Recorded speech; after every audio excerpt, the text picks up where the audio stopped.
ఓం నమో వెంకటేశాయ. ఫలైర్జీవక్రియాన్వయా ఛలైర్దేహక్రియాన్వయా గోవింద గోవింద. శరదిందు వికాసి శుచిస్మితతా శరదభ్ర విరోచన కీర్తియుత శరదాప్య విశుద్ధతయావగత శరదీశ సరేన్మయి భావరత అని ఘరణంబర గమనాంబుద వసనాంబర ఇవ సుందరుడైన శ్రీనివాస పరమాత్మని భక్తిగా మనసులో ప్రార్థించుకుంటూ శ్రీశుకుల వారు ఉపదేశం చేసిన శ్రీమద్భాగవత మహాగ్రంథం యొక్క అధ్యయన కార్యక్రమాన్ని మనం ప్రారంభించుకుందాము.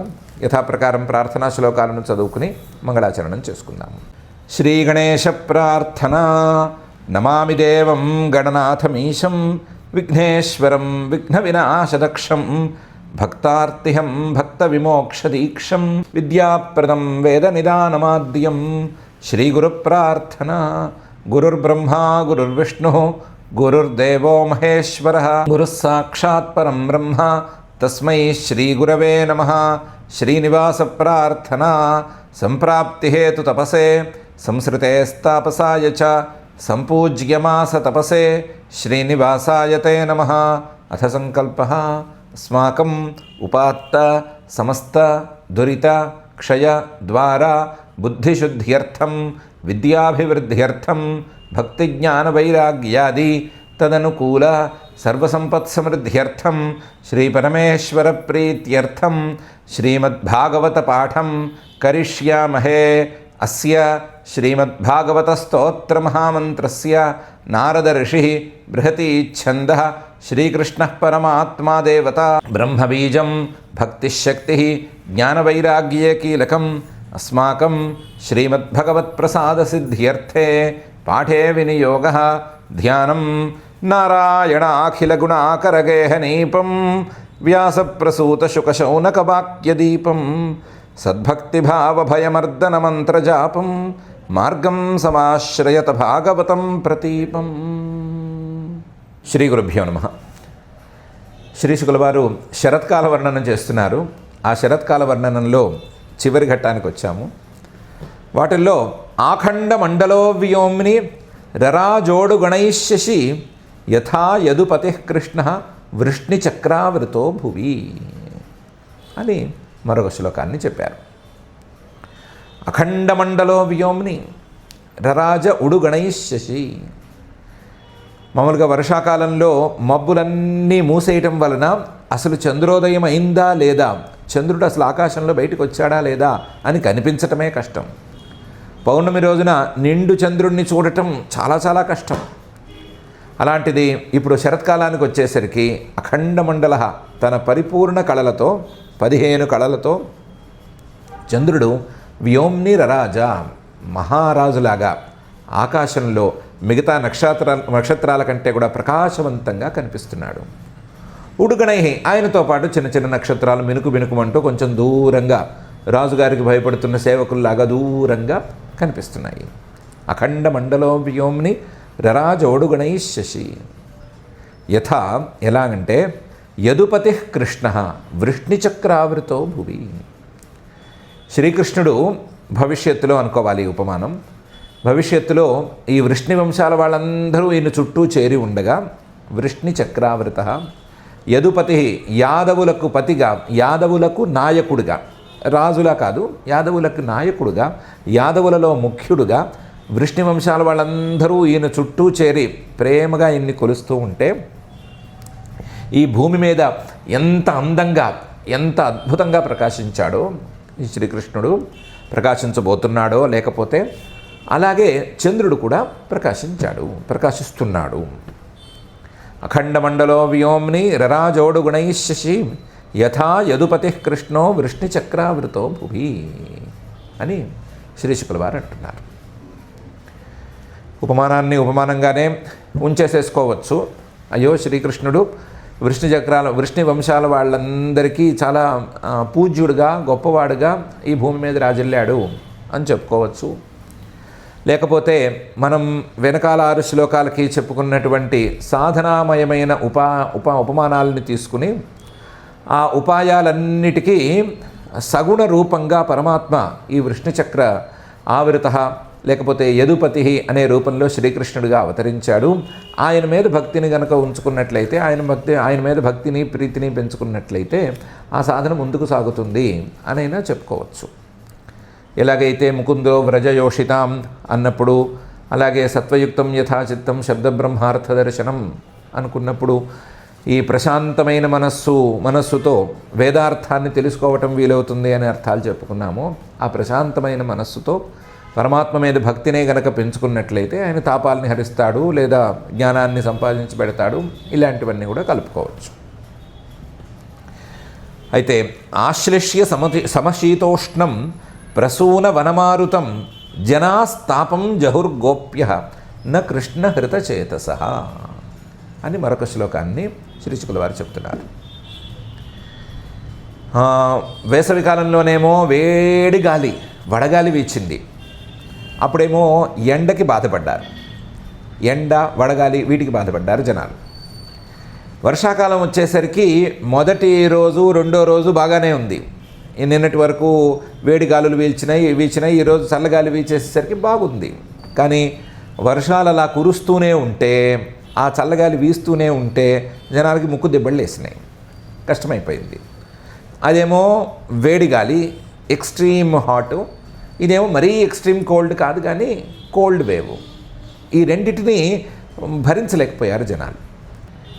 శరత్కాలానికి వచ్చేసరికి సమశీతోష్ణం, అటు వేడిగానూ లేదు, ఇటు చల్లగానూ లేదు. సూర్యుడు చురుకుమంటున్నాడు, కానీ వేడి గాలులు, వడగాల్పులు అంటూ ఏమీ లేవు. చల్లగాలులు వస్తున్నాయి, కానీ వర్షాకాలంలో నీటి మీద నుంచి ప్రవహించే, మబ్బుల మీద నుంచి ప్రవహించేటువంటి అంత చల్లగాలి లేదు. మబ్బులు గనక గట్టిగా దట్టంగా అలుముకుంటే ఆ మబ్బుల మీద నుంచి వీచే గాలి కానీ, లేదా ఎక్కడైనా వర్షం కురుస్తుంటే ఆ ప్రాంతం మీదుగా వీచే గాలి కానీ చాలా చల్లగా ఉంటుంది కదా, అంత చల్లగా లేదు. చల్లగా ఉంది, వేడిగా ఉంది, కావాల్సినంతగా సమశీతోష్ణంగా ఉంది. అలాంటి సమశీతోష్ణమైనటువంటి ప్రసూన వనమారుతం, అడవి మీదుగా వచ్చే గాలి. అడవిలో చక్కగా చెట్లన్నీ పూచి ఉన్నాయి కదా, ఆ పూల మీదుగా వచ్చేటువంటి గాలి అంటే సుగంధభరితమైన గాలి, అలాగే మెల్లగా వీచే గాలి, సమశీతోష్ణంగా వీచేటువంటి గాలి. ఆ గాలిని ఇప్పుడు జనాలు అనుభవించగలుగుతున్నారు. ఆశ్లిష్య, దాన్ని కౌగిలించుకోగలుగుతున్నారు. వాయువుని ఎలా కౌగిలించుకుంటారు అంటే, మొత్తం శరీరం అంతా ఆ వాయువు ప్రసరిస్తోంది, శరీరం మొత్తంతో ఆ వాయువును ఆస్వాదించగలుగుతున్నారు. దానితో జనాస్తాపం జహు, జనాలు అమ్మయ్య అనుకున్నారు. ఒకవైపు వేడిగాలి వల్ల వచ్చినటువంటి తాపం, మరొక వైపు చలిగాలి వల్ల వచ్చిన తాపం, ఈ రెండు తాపాలు పోయి, ఈ రెండు కష్టాలు పోయి, అమ్మయ్య చాలా బాగుంది, వెదర్ చాలా బాగుంది అని అనుకున్నారు. ఆశ్లిష్య సమశీతోష్ణం ప్రసూన వనమారుతం జనాస్తాపం జహు. దీనికి ఉదాహరణ చెప్పాలి అంటే చెప్పడం కష్టము. దీనికి వ్యతిరేక ఉదాహరణ చెప్పచ్చు, లేదా వ్యతిరేక ఉపమానం చెప్పచ్చు. ఎలా చెప్పచ్చు అంటే, గోప్యో న కృష్ణహృత చేతస. శ్రీకృష్ణుడి మీద మనస్సు ఉంచేసుకుని, శ్రీకృష్ణుడు మనసును దోచుకున్న తర్వాత, మొత్తం మనసంతా శ్రీకృష్ణుడి పరమైన తర్వాత, గోపికలు ఎలాగైతే తాపాన్నే పొందారో, తాపం నుంచి విముక్తిని పొందలేకపోయారో, అలాంటి పరిస్థితి ఇక్కడ లేదు. అలాంటి పరిస్థితి లేకుండా వీళ్ళు తాపాన్ని నుంచి విముక్తి పొందగలిగారు. తాపం అనేది వీళ్ళని విడిచిపెట్టింది, ఎందుకంటే సమశీతోష్ణమైన వాయువు ఉంది. గోపికలకి అలాంటిది కాదు, అది లోపల నుంచి వచ్చిన తాపం కదా, మనసులో నుంచి వచ్చిన తాపం కదా, అందువల్ల వాళ్ళు మాత్రం సుఖపడలేకపోయారు. వాళ్ళు ఎలాగైతే సుఖపడలేకపోయారో అలా జనాలు సుఖపడలేకపోయారనేది లేదు, జనాలు మాత్రం చాలా సుఖంగానే ఉన్నారు అని శ్రీశుకుల వారు చెప్తున్నారు. ఆశ్లిష్య సమశీతోష్ణం ప్రసూన వనమారుతం జనాస్తాపం జహుర్గోప్య న కృష్ణహృత చేతస అని. అయితే అలంకారాల్లో ఈ వ్యతిరేక్యోపమానం అనేది ఉన్నట్టు లేదు. అది వ్యతిరేక్యుదాహరణం, ఇవన్నీ న్యాయంలో వాటిల్లో ఉండేటువంటి వ్యవహారాలు, వీళ్ళకి లేదు. అందువల్ల నా అనేదానికి ఇవ అనే అర్థం చెప్పుకోవచ్చు, వలే అనే అర్థాన్ని చెప్పుకోవచ్చు. చెప్పుకుని ఉదాహరణ కింద, ఉపమానం కిందే వాడేసుకోవచ్చు. ఎలాగైతే గోపికలు కృష్ణుడికి మనస్సుని సమర్పించేసిన తర్వాత మనసంతా కృష్ణుడి మీదకే పోయింది, మనసే కృష్ణుని మీదకి పోయిన తర్వాత ఈ తాపం అనేది ఎక్కడ ఉంటుంది? తాపం మనసులోనే కదా ఉండేది. మనసు వీళ్ళ దగ్గర ఉంటే కదా పోయి కృష్ణుడిని ఆశ్రయించుకుని ఉంది కదా. కాబట్టి వాళ్ళు ఎలాగైతే తాపాన్ని పోగొట్టుకోగలిగారో అలా జనాలు తాపాన్ని పోగొట్టుకోగలిగారు అనైనా చెప్పుకోవచ్చు. వెనకాల చెప్పుకుందానికి ఇప్పుడు చెప్పుకుందానికి మాటల్లో తేడా కానీ నిజానికి తాత్పర్యంలో పెద్ద తేడా ఏమీ లేదు. శ్రీకృష్ణుడికి గోపికలు మనస్సుని సమర్పించారు అనేటువంటిది విషయము. ఆయన్నే చూడాలని వీళ్ళురారు, ఇవన్నీ దానికి కొసరు మాటలు. ఇప్పుడు కూడా శ్రీకృష్ణుడికే మనస్సును సమర్పించేశారు. శ్రీకృష్ణుడు తప్ప వాళ్ళకి మనసులో మరొకరు లేరు. కాబట్టి వేరే తాపాలు కానీ వేరే పాపాలు కానీ వాళ్ళ మనసుల్లోకి అసలు రాలేదు అని అర్థం. రెండు అర్థాలు దగ్గరగానే ఉన్నాయి. ఇదైనా చెప్పుకోవచ్చు. ఎలాగైతే గోపికలు శ్రీకృష్ణుడికి మనస్సుని సమర్పించి తాపాన్ని పోగొట్టుకోగలిగారో అలాగే ఈ శరత్కాలంలోని సమశీతోష్ణ ప్రసూన నవమారుతం ద్వారా జనాలు తాపాన్ని పోగొట్టుకోగలిగారు అని శ్లోకార్థం చెప్పుకోవచ్చు.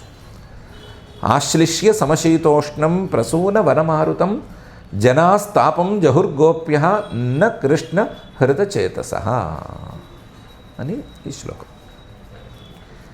చేయదలుచుకున్న ఉపదేశం కూడా సింపుల్గానే ఉంది. మనసులో తాపాలు ఎక్కువగా ఉన్నాయి అనుకుంటే ఏం చేయాలి? శ్రీకృష్ణుడికి మనస్సుని సమర్పించుకోవాలి. మనస్సుని సమర్పించుకుంటే మనసంతా శ్రీకృష్ణుడి పరమైపోయింది. ఆ మనసులో శ్రీకృష్ణుడు తప్ప మరొక అంశం లేదు. కాబట్టి తాపానికి కూడా అవకాశం లేదు. తాపం కూడా మనసులో రాదు. కాబట్టి తాపం పోవాలి అంటే భగవంతుడికి మనస్సుని సమర్పించాలి అనే ఉపదేశం సింపుల్గానే స్పష్టంగానే ఉంది. ఆశ్లిష్య సమశీతోష్ణం ప్రసూన వన మారుతం జనాస్తాపం జహుర్గోప్యో న కృష్ణ హృతచేతసః. గావో మృగా ఖగానార్య పుష్పిణ్య శరదాభవన్ అన్వీయమానా స్వవృషై ఫలైరీశక్రియా ఇవ. శరత్కాలంలోకి వచ్చేసరికి ఆవులు ఆంబోతులు ఈ రెండు కలిసినాయి. గావః స్వవృషై అన్వీయమానా. అలాగే మృగాహ జంతువులు వర్షాకాలంలో తలదాచుకోవటమే పనిగా పెట్టుకున్నాయి. ఇప్పుడు మాత్రం శరత్కాలంలోకి వచ్చేసరికి తమ మగ జంతువులతో కలిసినాయి. మృగాహ స్వవృషై. ఖగాహ నిజానికి పక్షులు కూడా వర్షాకాలంలో చాలా ఇబ్బందులు పడి ఆ చెట్టు నీడన ఈ చెట్టు నీడన దాక్కుని అసలు ప్రాణాలను సంరక్షించుకుంటే చాలు, ఈ గుడ్లు పిల్లలు వీటిని సంరక్షించుకుంటే గూళ్ళని సంరక్షించుకుంటే చాలు అన్నట్లున్నాయి. ఇప్పుడు మాత్రం ఆ వర్షం అనే ఇబ్బంది పక్కకి తొలగేసరికి స్వవృషై అన్వీయమానా మగ పక్షితో జత కట్టినాయి. అలాగే నార్య స్త్రీలు కూడా వాళ్ళ పురుషులతో జత కట్టారు. జత కట్టేసరికి శరత్కాలం వచ్చేసరికి పుష్పిణ్య ఎవరు గావః మృగాః ఖగాః నార్య వీళ్ళందరూ కూడా ఈ స్త్రీలందరూ కూడా అంటే ఆవులు అలాగే స్త్రీ జంతువులు ఆడ పక్షులు అలాగే ఆడవాళ్ళు వీళ్ళందరూ కూడా పుష్పిణ్య గర్భవతులయ్యారు. అన్వీయమానా స్వవృషై. ఇందులో ఉపమేయంలో పెద్ద విశేషమేం లేదు, అది మామూలుగా జరిగే ప్రాసెస్సే. కానీ ఉపమానంలో చాలా విశేషం ఉంది. ఫలై ఈశక్రియా ఇవ అనేది ఉపమానం. ఈశక్రియా ఈశ్వరుడి యొక్క క్రియలు ఎలాగైతే ఫలాలతో కలిసి తప్పనిసరిగా పుష్పిణ్య అంటే ఫలితాలను ఇస్తాయో అలా ఇవన్నీ కూడా తమ మగ జంటలతో జతకట్టి గర్భవతులైనాయి. ఫలైరీశక్రియా ఈశక్రుడు మామూలుగా జీవితాలకు క్రియలు ఒకప్పుడు ఫలితాన్ని ఇవ్వచ్చు, ఫలితాన్ని ఇవ్వలేకపోవచ్చు. కానీ ఈశ్వరుడి క్రియలు ఫలితాన్ని ఇవ్వలేకపోవటం అనేది జరగదు. అలా ఈశ్వరుడి క్రియల్లాగా ఇవి పనిచేసినాయి అని ఉపమానంలోనే ఎక్కువ విశేషం ఉంది అని చెప్తున్నారు. ఉపమేయాన్ని పక్కన పెట్టేసేస్తే ఈశ్వరుడి యొక్క క్రియలు ఎప్పటికీ వ్యర్థం కావు, అవి తప్పనిసరిగా ఫలితాలను ఇస్తాయి. ఇది ఏ అనుకోవచ్చు. బి అర్థం తీసుకుంటే ఈశక్రియా ఈశ్వరుడి తాలూకు క్రియలు అంటే ఈశ్వరుడికి చేసే ఆరాధన మొదలైనటువంటి క్రియలు, ఈశ్వరుణ్ణి ఆరాధించడం మొదలైనటువంటి క్రియలు ఫలితాలని తప్పనిసరిగా ఇస్తాయి. అవి ఫలితాలను ఇవ్వకుండా ఎప్పటికీ ఉండవు. నేను ఇంత పూజ చేశాను అంత పూజ చేశాను నాకు ఫలితం రాలేదు అని ఎవరూ అనుకోక్కర్లేదు, వచ్చి తీరుతాయి. వాటికి కాలం ఎప్పుడు అని చెప్పగలిగిన సామర్థ్యమే ఎవరికీ లేదు. మళ్ళీ అవి ఈశక్రియలే, మన పరిధిలో అవి ఉండవు. కానీ ఫలితం అనేది తప్పనిసరిగా ఉంటుంది. ఈశ్వరుడికి చేసినటువంటి పూజ పునస్కారాలు వీటన్నిటికీ ఈశ్వరారాధనలకి తప్పనిసరిగా ఫలితం ఉంటుంది. ఫలై ఈశక్రియా ఇవ పుష్పిణ్య భవంతి. సి మూడో అర్థం కూడా ఉంది. ఈశక్రియా ఈశ్వరార్పణ బుద్ధితో చేసేటువంటి క్రియలు. నేను కర్తను కాను, లేదా ఈ ఫలితం నాకు అక్కర్లేదు, కేవలం ఇది ఈశ్వరుడు చెప్పినందువల్ల ఈశ్వరార్థం కరోమి అని ఈశ్వరార్థంగా చేసేటువంటి ఈశక్రియలకి ఫలితం తప్పనిసరిగా ఉంటుంది. ఏమా ఫలితం? వైరాగ్యం ఫలితం, లేదా తత్వజ్ఞానం ఫలితం. అంతవరకు ఉండేటువంటి ఫలితాలన్నీ తప్పనిసరిగా ఉంటాయి. ఈశ్వర క్రియలు, ఈశ్వరారాధన క్రియలలో చిన్న చిన్న తప్పులు ఏమైనా దొరికితే వాటికి చిన్న చిన్న శిక్షలు ఏమైనా ఉంటే ఉండవచ్చేమో, కానీ ఈశ్వరార్పణ బుద్ధితో చేసేటువంటి క్రియలకి లౌకికమైన ఫలితాలే లేవే కాబట్టి అసలు వాటికి శిక్షలే ఉండే అవకాశం లేదు. వాటికి ఫలితాలు ఉంటే ఫలితాలు మాత్రమే ఉంటాయి, మరొక విశేషమే ఉండదు, మరొక తప్పు అనే మాటే రాదు. కాబట్టి ఫలై ఈశక్రియా ఇవ పుష్పిణ్య భవంతి అని శ్రీశుకుల వారు చెప్తున్నారు. దీని ద్వారా జీవుడు ఎప్పుడైనా సరే తాను మొదలు పెడితే క్రియలు సఫలమవుతాయి, సఫలమవ్వవు అనే పరిస్థితి ఉన్నట్లుగా ఈశ్వరుడు మొదలు పెడితే సఫలమవుతాయా లేవా అనేటువంటి సందేహం ఉంటుందా అనే ప్రశ్న వేసుకోక్కర్లేదు.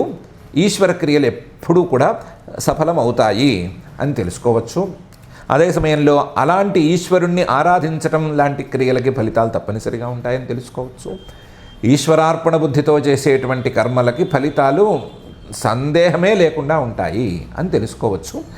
ఈశ్వరార్పణ బుద్ధితో ఈశ్వరారాధనాది క్రియలు చేయాలి అని అర్థం చేసుకోవచ్చు అని ఈ శ్లోకంలో ఉపదేశం చేస్తున్నారు. గావో మృగా ఖగా నార్య పుష్పిణ్య శరదాభవన్ అన్వీయమానా స్వవృషై ఫలైరీశక్రియా ఇవ అనే శ్లోకంలో.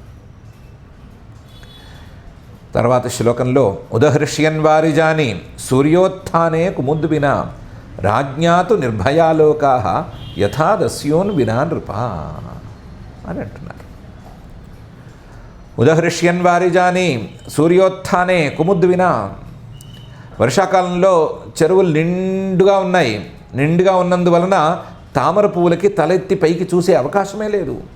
చాలా ఇబ్బంది పడ్డాయి పాపము. నీళ్ళలో మునిగి మునిగి ఉండలేక నానా ఇబ్బందులు పడ్డాయి. ఇప్పుడు అలా కాదు, నీళ్లు తగ్గినాయి, చెరువుల్లోంచి తలలు బయటికి పెట్టి చూడగలుగుతున్నాయి. ఉదహర్ష్యన్ సంతోషంగా తలెత్తి పైకి చూస్తున్నాయి. వారిజాని తామర పూలు సూర్యోత్థానే సూర్యుడు ఉదయించంగానే, సూర్యుడి ఉదయం కూడా చక్కగా తెలుస్తోంది కదా, అందువల్ల సూర్యుడు ఉదయించంగానే అలా ఖస్మని వికసిస్తున్నాయి.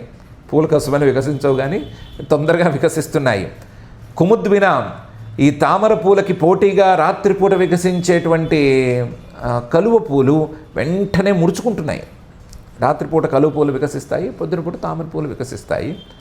ఆ కలువ పూలు సూర్యోదయం అవుతూనే ముడుచుకుంటున్నాయి, వాటి వికాసాన్ని కోల్పోతున్నాయి. దాంతో కుముద్విన చిచి కలువ పూలు మా ముందు ఎంత అని అన్నట్లుగా కలువ పూలని తోసి రాజని ఈ తామర పూలు ఇంతంత మొహాలు వేసుకుని వికసించి ఉంటున్నాయి. ఉదహృష్యన్ వారిజాని సూర్యోత్థానే కుముద్విన. ఎలా?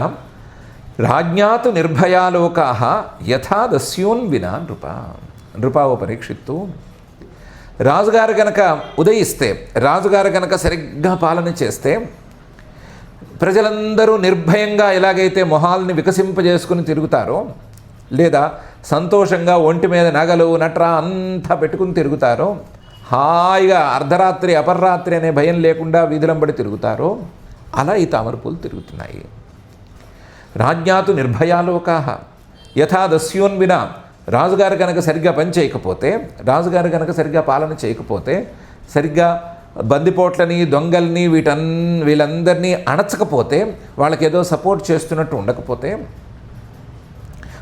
వాళ్ళందరినీ సపోర్ట్ చేస్తున్నట్టు, లేకపోతే అసలు వాళ్ళకే నాయకుడా వీడు అన్నట్టు అలా ఉండకుండా, దొంగలు అంటే తొక్కేస్తాము, దొంగతనం జరగటానికి వీల్లేదు, బందిపోటు దోపిడీ లాంటివి జరగటానికి వీల్లేదు, ఆ పదాలు వినిపించడానికి వీల్లేదు, ప్రజలందరూ నిర్భయంగా తిరగాలి అన్నట్లు గనక రాజుగారు పాలన చేస్తే, ఎలాగైతే ప్రజలందరూ నిర్భయంగా మొహం ఇంతంత చాటంత చేసుకుని హాయిగా ఆభరణాలు ఇవన్నీ ధరించి అర్ధరాత్రి అపరరాత్రి తేడా లేకుండా హాయిగా తిరుగుతారో అలా ఈ తామర పూలు పగటిపూట తిరుగుతున్నాయి.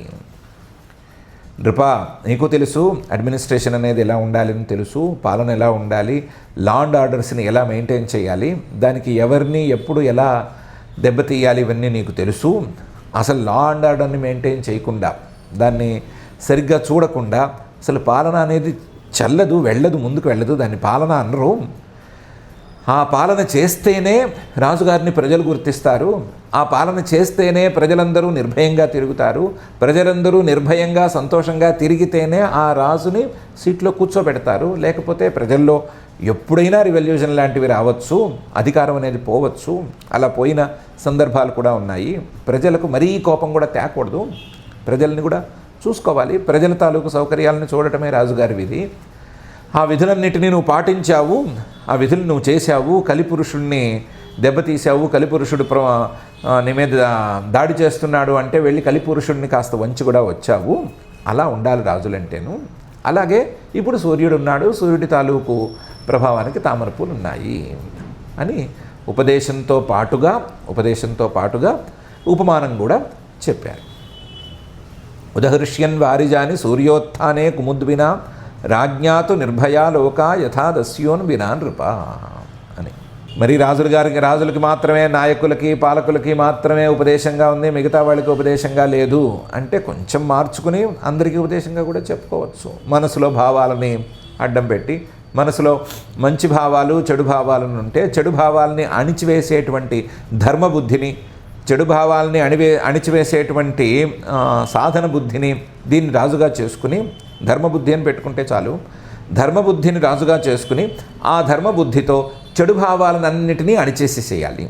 చెడు భావాలు పైకి లేస్తూ ఉంటాయి కదా, లేచిన ప్రతి చెడు భావాన్ని నువ్వు ఈ భావంతో కనుక పనిచేస్తే తర్వాత నాకు అధర్మం చుట్టుకుంటే తర్వాత నరకాల వెంట తిరగలేక నేను పాడవ్వాలి, నానా ఇబ్బందులు పడాలి. కాబట్టి అలాంటి పరిస్థితి నాకు రానివ్వద్దు, ఈ అధర్మాన్ని నా నెత్తిన పెట్టద్దు అని ఆ భావానికి చెప్పి దాన్ని తొక్కేసేసేయాలి. అలా ప్రతి భావాన్ని ధర్మబుద్ధి అనేటువంటి నాయకుడితో తొక్కేసేయాలి. తొక్కేస్తే హాయిగా నిర్భయంగా మిగతా మంచి భావాలన్నీ తలెత్తుకు తిరుగుతాయి. మంచి భావాలు తలెత్తుకు తిరిగితే ఈ జీవుడే బాగుపడతాడు అని కూడా చెప్పుకోవచ్చు. ఎంతైనా చెప్పుకునేట్టుగానే ఈ శ్లోకం ఉంది. ఉదహృష్యన్ వారిజాని సూర్యోత్థానే కుముద్వినా రాజ్ఞాతు నిర్భయాలోక యథా దస్యోన్ వినా నృప అని ఈ శ్లోకం. ఇది కాదు, పురగ్రామేష్వాగ్రయణై ఇంద్రియైశ్చ మహోత్సవై బభౌ భూ పక్వసస్యాఢ్య కళాభ్యాం నితరాం హరే అనేది కూడా జరిగింది అని చెప్తున్నారు. పురేషు గ్రామేషు, చిన్న పట్టణాలు కాదు, పెద్ద పట్టణాలు కాదు, గ్రామాలు కాదు, పల్లెటూళ్ళు కావు, కుగ్రామాలు కావు, ఎక్కడ చూసినా సరే కొత్త ధాన్యం అందుబాటులోకి వచ్చింది. కొత్త ధాన్యం అందుబాటులోకి వస్తే 2 రకాల ఉత్సవాలు జరుగుతాయి. ఒకటి ఆగ్రయణై ఇంద్రియైశ్చ. ఆగ్రయణై కొత్త ధాన్యంతో కొన్ని ఇష్టులు అంటే కొన్ని యాగాలు యజ్ఞాలు చేయాలి, కొన్ని పూజలు పునస్కారాలు చేయాలి. కొత్త ధాన్యంతో పితృదేవతలకి కొన్ని పనులు చేసి పెట్టాలి. ఇలా పితృదేవతలకి దేవతలకి వీళ్ళందరికీ తృప్తి కలిగించేటువంటి వైదికమైన క్రియలు చాలా చేయాలి. ఆగ్రయణేష్టులు అంటారు, ఆగ్రయణ స్థాళీపాకాలు అంటారు, చాలా ఉంటాయి. శరత్కాలంలో చేయాలి అవి. ఈ వైదికమైన క్రియలన్నీ కూడా జరుగుతున్నాయి, సక్రమంగా జరుగుతున్నాయని అనుకుంటే ఎక్కడ చూసినా సరే కొత్త ధాన్యం అందుబాటులోకి వచ్చింది, వెంటనే ఆగ్రయణేష్టులు ఒకళ్ళ తర్వాత ఒకళ్ళు ఆగ్రయణ స్థాళీపాకాలు అవన్నీ చేసేస్తూనే ఉన్నారు. కొత్త ధాన్యం అందుబాటులోకి వచ్చింది, ఇంద్రియ ఇష్టం కాస్త కొత్త ధాన్యం అందుబాటులోకి వస్తే కాసులు గలగల్లాడుతున్నట్లే కదా. దానివల్ల ఇంద్రియాలకు తృప్తినిచ్చేటువంటి లౌకికమైన ఉత్సవాలని కొన్నిటిని చేసుకుంటున్నారు. లౌకికమైన ఉత్సవాలంటే మరి ఈ లౌకికమేం కాదు, ఈ శరత్కాలంలో చేసేటువంటి రావణవధ లీల ఇలాంటివి. శరత్కాలంలోనే కదా నవరాత్రులు వస్తాయి, నవరాత్రుల్లోనే కదా విజయదశమి రోజే కదా రావణవధ లీలని చెప్పుకుంటారు. కొన్ని చోట్ల రామ కథను కూడా చెప్పుకోవటం వరుసగా ఉంది కదా. నవరాత్రుల్లో 10 రోజులు రామాయణ పారాయణలు అవన్నీ చేస్తారు కదా, అవి నాటకాలుగా చూపిస్తారు కదా, తోలుబొమ్మలాటలుగా చూపిస్తారు కదా. ఇవన్నీ కూడా, ఈ లీలలన్నీ కూడా ఇంద్రియాలను తృప్తిపరచుకోవటానికి లౌకికంగా చేసేటువంటి ఉత్సవాలన్నీ ఈ కొత్త ధాన్యం అందుబాటులోకి వచ్చేసరికి చేస్తున్నారు జనాలు. వర్షాకాలంలో అసలు తలలు బయటికి పెట్టలేరు ఇంట్లోంచి, ఏ కార్యక్రమాలు జరగవు. ఈ కళాకారులందరూ వాళ్ళ వాయిద్యాలన్నిటినీ జాగ్రత్తగా తడిసిపోకుండా జాగ్రత్త పెట్టుకుని ఇంట్లో కూర్చోవలసిందే. ఇప్పుడు కాస్త శరత్కాలం వచ్చేసరికి కాలము అనుకూలమైంది, అసలు చూసే వాళ్ళ చేతుల్లో కాస్తంత కాసులు ఉన్నాయి కాబట్టి వాళ్ళు ఏమైనా కాసులు ఇవ్వడానికి కూడా అవకాశం ఉంటుంది. కాబట్టి ఇప్పుడు కార్యక్రమాలు కూడా చక్కగా సాగుతున్నాయి. ఇంద్రియైశ్చ మహోత్సవై, పెద్ద పెద్ద ఉత్సవాలు, నవరాత్రి ఉత్సవాలు, దీపావళి, ఇవన్నీ ఈ శరత్కాలంలోనే వస్తున్నాయి. కార్తీక మాసం చెప్పక్కర్లేదు. బభౌ భూహు, అసలు భూమి కూడా చాలా అందంగా ఉంది. పక్వ సస్యాఢ్య, ఎక్కడ చూసినా సరే అందరూ ఇంటి నిండా ధాన్యం ఉంది కదా, కొత్త ధాన్యంతో చేసేటువంటి వంటకాలు చేసి బంధువుల్ని మిత్రుల్ని పిలుస్తున్నారు, రమ్మని ఇంటికి పిలుస్తున్నారు. సస్యాఢ్య, బయటికి వెళ్ళి చూసినా సరే ఎక్కడ చూసినా పూలు పళ్ళు కాయలు అవి కూడా చక్కగా ఉన్నాయి. అలాగే పంటలు కూడా కోయటానికి సిద్ధంగా, లేదా ఈ వర్షాకాలం అయ్యి నాటిన నాట్లు నెల 2 నెలలు అయ్యేసరికి పైకి బాగా ఎదిగి అవి కూడా బాగున్నాయి. ఒకవైపు మరొక పంటకి సిద్ధమైంది భూమి, మరొక వైపు గత పంట చేతికొచ్చి ఆ కొత్త ధాన్యం సిద్ధంగా ఉండి మొత్తం మహోత్సవాలతో నిండిపోయింది.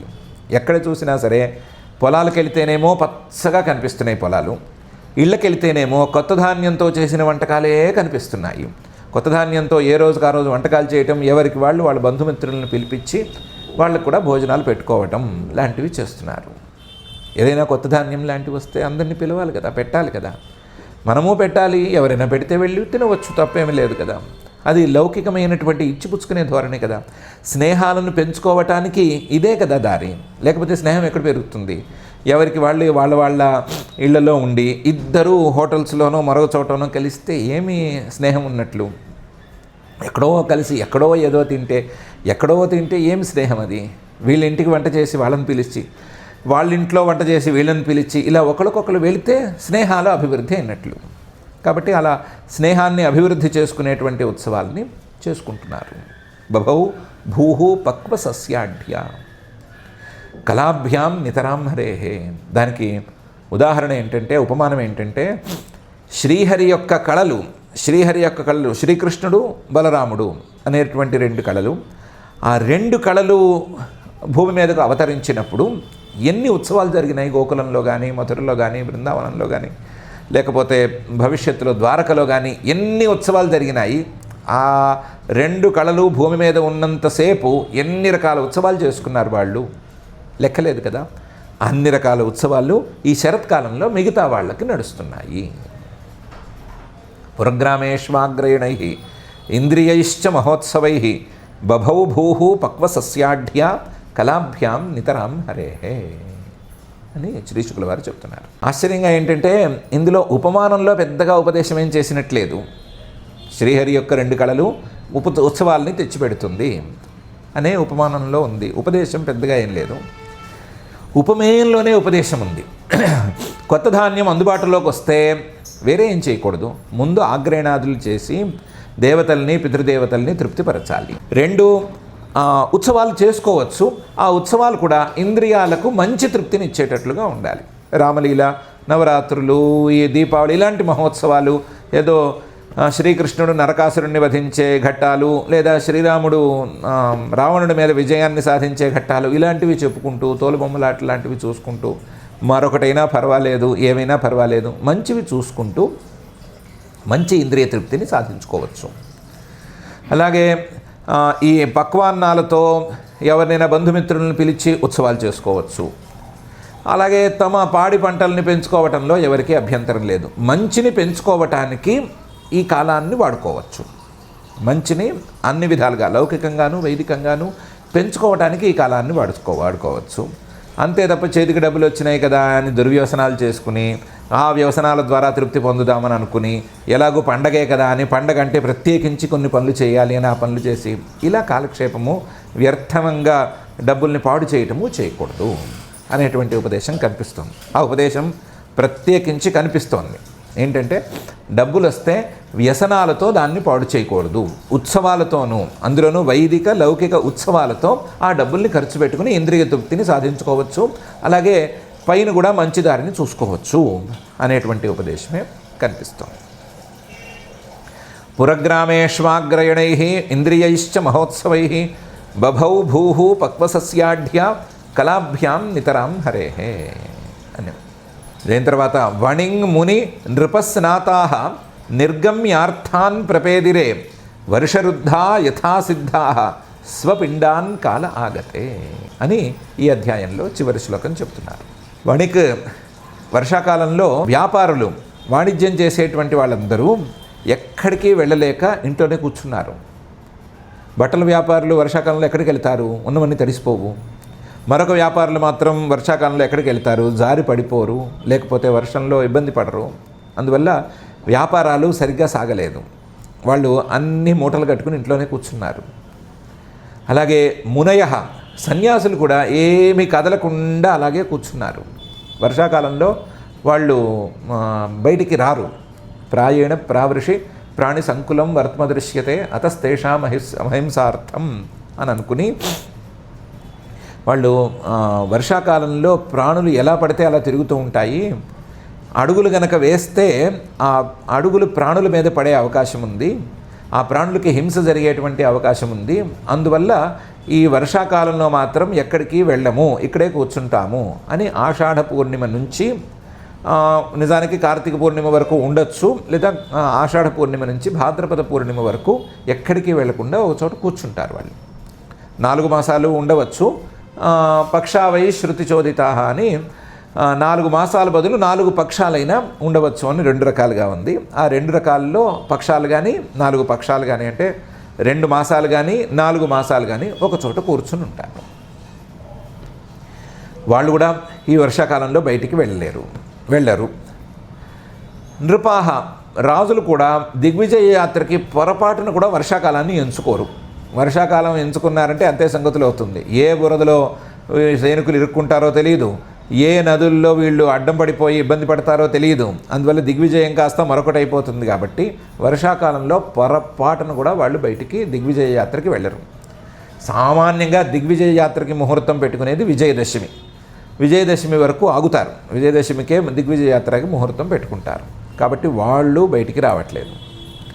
స్నాతాహ వేదాధ్యయనం చేసేసి గురుకులంలో చదువుకోవలసినటువంటి విద్యలన్నీ చదివేసుకున్న తర్వాత సమావర్తనం లేదా స్నానం అని ఒక వ్రతం చేయిస్తారు.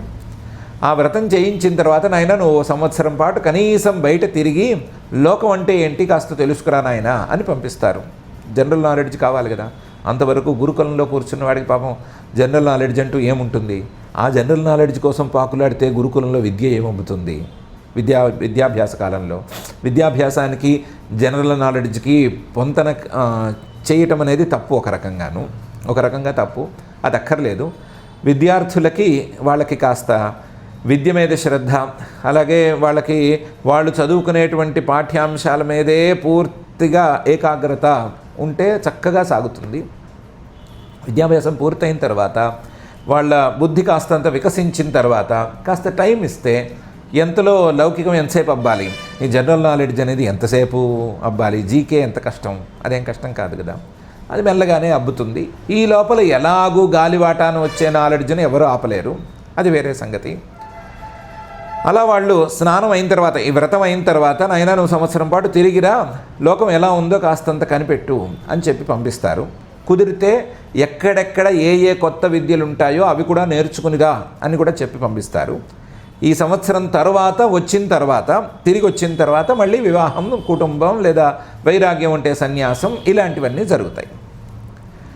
అలాంటి స్నానమైన వాడు కూడా సంవత్సరం పాటు దేశ సంచారం చేద్దామని అనుకున్నవాడు కూడా వర్షాకాలంలో ఏం బయటికి వెళ్తాడు?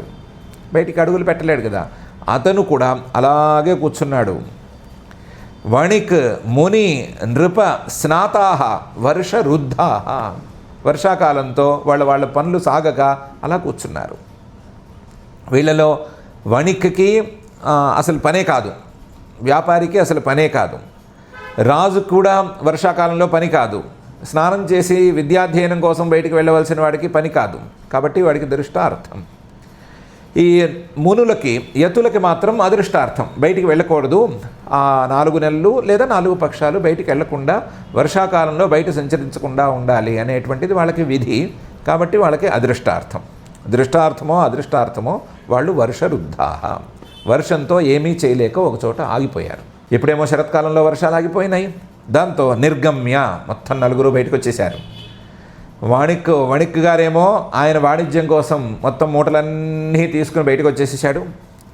ముని సన్యాసి గారేమో ఇంకా అయిపోయిన తర్వాత ఉండకూడదు, మా భాద్రపద పూర్ణిమకో లేదా కార్తీక పూర్ణిమకో ఆ యాత్ర చేసేయాలి అని చెప్పి ఆ యాత్ర చేసి బయటకు వచ్చేసేసాడు. నృప రాజులు దిగ్విజయం చేయకుండా ఏమీ చేయకుండా ఇంట్లోనే కూర్చుంటే ముందు అసలు సైనికుల కత్తులకి తుప్పు పడుతుంది. అందుకని వాళ్ళ కత్తులకి తుప్పు పట్టకుండా ఉండాలన్నా ఏదో చిన్నపాటి దిగ్విజయం లాంటివి చేయాలి, ఎంతో కొంత చేయాలి. ఆ కవాతు ఎప్పుడూ నడుస్తూ ఉండాలి కదా. అందువల్ల నృపాహ రాజులు కూడా నిర్గమ్య బయటకు వచ్చేసేసారు. స్నాతాహ వాడిని తిరిగి రమ్మంటే వర్షాకాలంలో వర్షం వస్తోంది, ఎండాకాలంలో ఎండగా ఉంది, శరత్కాలంలో బాగుంది అనుకున్న ఒకే చోట కూర్చుంటే వాడికి దేశం ఏం తెలుస్తుంది? దేశంలో ఉండేటువంటి వివిధ ప్రాంతాలు, వాళ్ళ ఆచారాలు, అందులో ఉండేటువంటి విశేషాలు, ఆ జనాల యొక్క ప్రవృత్తి, వాళ్ళ సైకాలజీ, ఇవన్నీ తెలియాలి అంటే తిరిగి రావాలి, మనుషుల్లో తిరిగి రావాలి. అందులోనూ జనరల్ కంపార్ట్మెంట్స్లోనే ప్రయాణం చేసి తిరిగి రావాలి. అప్పుడు అసలు జనాలు ఏంటి, వాళ్ళ నాడేంటి, ఎలా ఉంది ఏంటి అని తెలుస్తుంది. కాబట్టి నిర్గమ్య అతను కూడా బయటకు వచ్చాడు. గురువులు చెప్పిన విధానంగా దేశ సంచారం కోసం బయటకు వచ్చాడు. బయటకు వచ్చి అర్థాన్ ప్రపేదిరే, వాళ్ళ ప్రయోజనాలను వాళ్ళు పొందారు.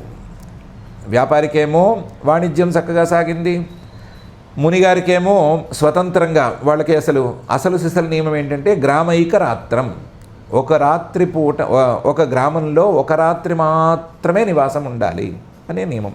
స్వచ్ఛందంగా సంచరించాలి, ఎక్కడ స్వాతంత్ర్యాన్ని కోల్పోకూడదు. రాత్రిపూట కావాలంటే గ్రామానికి రాకుండా ఉండవచ్చు, కానీ ఒక గ్రామంలో ఒక రాత్రి కంటే ఎక్కువ ఉండకూడదు అని నియమం, అసలు సిసలు నియమం. ఆ నియమాన్ని పాటించాలంటే, ఆ స్వాతంత్ర్యాన్ని పాటించాలి అంటే బయటికి రావాలి కదా. కాబట్టి వాళ్ళు బయటకు వచ్చి ఆ స్వచ్ఛందత్వాన్ని సాధించేశారు. దిగ్విజయం కోసం బయటికి రావాలి కదా. లోపల కూర్చుని ఆర్డర్లు వేస్తే ఏం దిగ్విజయం? అది ఉన్న చోట కూర్చుని మీటలు నొక్కటం అనేది విజయానికి చిహ్నం కాదు. వెళ్ళి మనిషి పోరాడి దగ్గరుండి ఆ రణరంగంలో తమ కళల్ని, వ్యూహాల్ని, వీటన్నిటిని చూపించి పరాక్రమాన్ని ప్రదర్శిస్తే అది విజయం లెక్క. ఇది ఏం విజయమో అర్థం కాదు. ఒకే చోట నుండి మీటలు నొక్కితే ఇది వెళ్ళటం, అక్కడ పడి పేలటం, అక్కడ ఉండే మనుషులకి వాళ్ళందరికీ ఏవో దెబ్బలు తగలటం, ఎంతమంది పోయారు, ఎంతమంది ఉన్నారు, ఇవేం కాదు. రాజుగారు కూడా బయటకు వచ్చి ఆయన కూడా యుద్ధరంగంలో ఉండి పాల్గొని వ్యూహాల్లో అన్నిట్లోనూ తలకాయని బద్దలు కొట్టుకుంటే అప్పుడు ఆయనది విజయం. కాబట్టి అర్థాన్ ప్రపేదిరే స్నాతాహ, ఇతను కూడా విద్య, జనరల్ నాలెడ్జ్ వీటి కోసమే బయటకు వచ్చాడు కదా. ఆ బయటకు వచ్చిన దాన్ని నిర్గమ్య ప్రపేదిరే, బయటకు వచ్చి మళ్ళీ ప్రయాణం మొదలుపెట్టి దేశ సంచారం చేసి అతను కూడా ప్రయోజనాన్ని సాధించాడు. వణింగ్ ముని నృపస్నాతాః నిర్గమ్యార్థాన్ ప్రపేదిరే వర్షరుద్ధాః. యథా, ఎలా అంటే సిద్ధాః స్వపిండాన్ కాల ఆగతే. ఈ జన్మలో యోగ సాధన చేశాడు, యోగ సాధనకి సిద్ధి వచ్చింది. ఆ సిద్ధిగా నీకు దైవ జన్మ అని అన్నారు. వచ్చేదే రాదు, తొందరపడేం రాదు. ఈ జన్మంతా పూర్తయ్యేంత వరకు ఆగుతుంది. ఉన్నటువంటి దేవుడిగా మారిపోడు కదా. యోగ సిద్ధిలో నీకు దైవ జన్మ వచ్చేసింది. ఈ యోగం దాకా అక్కర్లేదు, ఏదో ఉపాసనా సిద్ధి లేదా కర్మ సిద్ధి ఏదైనా పెట్టుకోవచ్చు. ఏం పెట్టుకున్నా సరే ఈ జన్మలో ఉన్నట్టుండి అదేం ఊడిపడదు. ఈ జన్మంతా ఇలా సాగాలి. ఈ జన్మ ఏ ప్రారబ్ధ కర్మతో మొదలైందో ఆ ప్రారబ్ధ కర్మ ప్రకారం ఈ జన్మంతా సాగాలి. సాగిన తర్వాత వర్షరుద్ధాలాగా ఈ జన్మతో ఇదంతా అడ్డగించబడుతూ ఉంటే, వర్షాకాలంలో ఆ వణింగ్ ముని నృపస్నాతాహ ఎలాగైతే కాచు కూర్చున్నారో అలాగే ఇతను కూడా కాచు కూర్చునుంటే కాల ఆగతే, ఆ కాలం వస్తే అంటే జన్మాంతరం అనేది కనుక ప్రారంభమైతే అప్పుడు స్వపిండాన్ తాము పొందవలసినటువంటి దేవాది శరీరాలని పొందగలుగుతారు.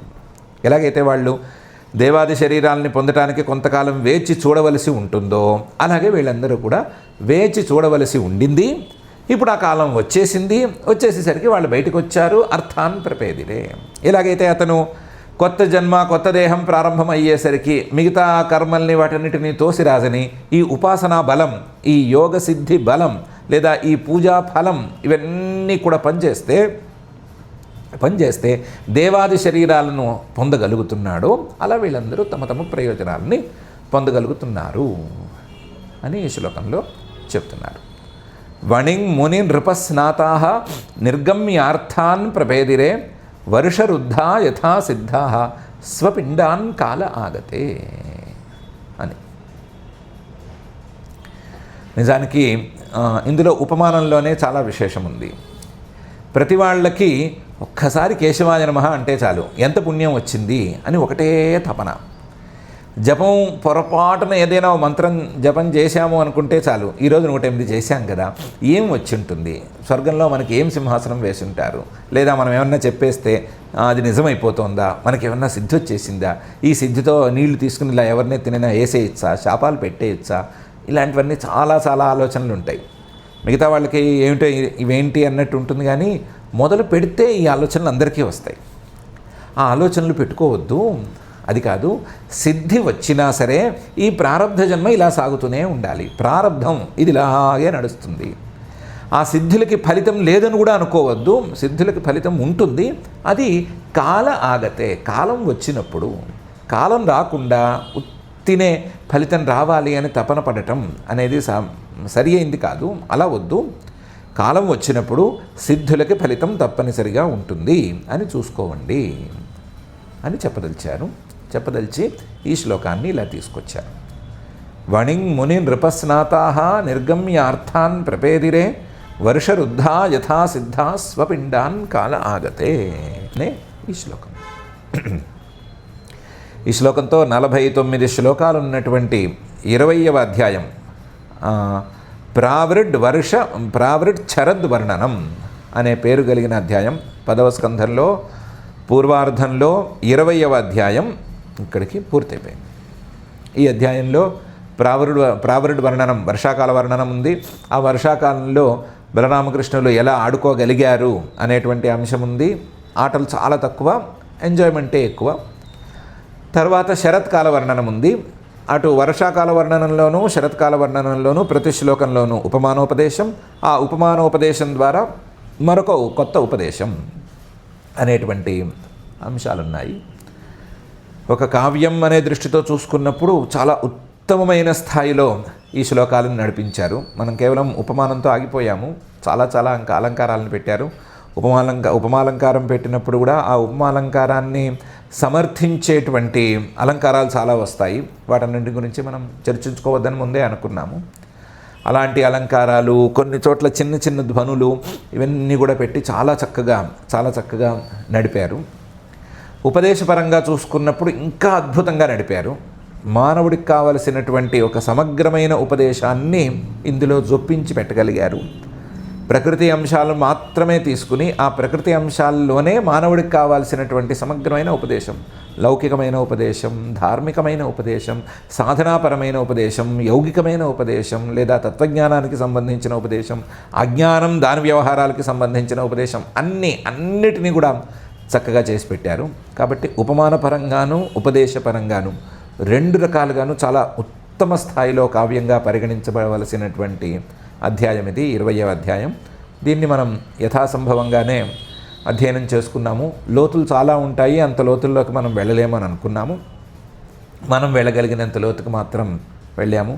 సముద్రంలో అంటారు కదా, మరీ లోతుకు వెళితే ముందు అసలు వెళ్ళిన వాడికి ఇబ్బంది అవుతుంది అని. ఆ లోతుకు వెళ్ళడం అనేది అలవాటు చేసుకుంటే, క్రమక్రమంగా అభ్యాసం చేసుకుంటే అప్పుడు లోతుల్లోకి వెళ్ళగలడం. కాబట్టి మనం కూడా ఎక్కువ లోతుల్లోకి వెళ్లకుండా మన తలలో నరాలు అటు ఇటు కదిలిపోకుండా జాగ్రత్తగా ఎంతవరకు కావాలో అంతవరకు చూసుకున్నాము.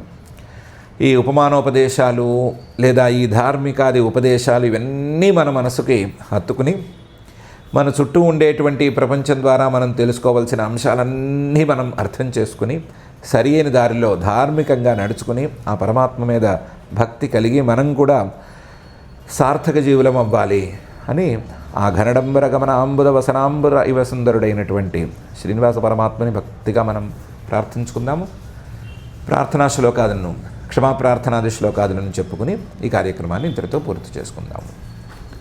అథ క్షమా ప్రార్థనా యదక్షరపదభ్రష్టం మాత్రాహీనం చ యద్భవేత్ తత్సర్వం క్షమ్యతాం దేవ నారాయణ నమోస్తుతే.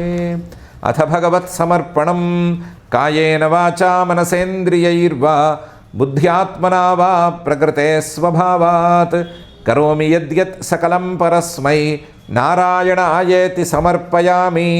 అథ లోకక్షేమ ప్రార్థనా సర్వే భవంతు సుఖినః సర్వే సంతు నిరామయాః సర్వే భద్రాణి పశ్యంతు మా కశ్చిద్ దుఃఖభాగ్ భవేత్. అథ మంగళం శ్రియః కాంతాయ కళ్యాణ నిధయే నిధయేర్థినాం శ్రీవేంకటనివాసాయ శ్రీనివాసాయ మంగళం.